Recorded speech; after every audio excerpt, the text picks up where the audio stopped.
Television talk show to the পয়েন্টের সঞ্চালনা করে তুমুল আলোচনায় চলে আসা দীপ্তি চৌধুরীকে জাজ মাল্টিমিডিয়া থেকে একটি সিনেমায় অভিনয়ের প্রস্তাব দেয়া হলে সরাসরি নাকচ করে দেন। সত্য ঘটনার ছায়া অবলম্বনে এই সিনেমাটি নির্মাণের পরিকল্পনা করছে জাজ।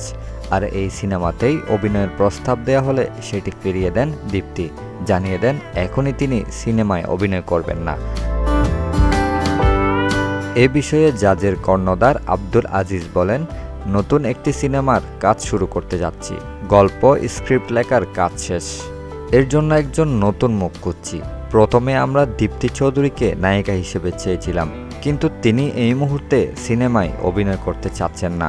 সিনেমাতে কেন অভিনয় করতে চাচ্ছেন না এমন প্রশ্নে দীপ্তি চৌধুরী বলেন, এই মুহূর্তে আমি সিনেমা কিংবা অন্য কোনো কিছু নিয়েই ভাবছি না। আমি উপস্থাপনাতেই স্বাচ্ছন্দ্যবোধ করি, আর এটাই আমার ভালো লাগার জায়গা।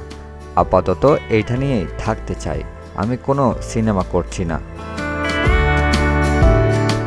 এর আগে জাজের হাত ধরে ঢালিউডে অনেক নায়িকারই উত্থান হয়েছে, তার মধ্যে মাহিয়া মাহি, নুসরাত ফারিয়া, বিপাশা কবির, জলি, ফারিন, পূজা চেরি সহ আরও অনেকে।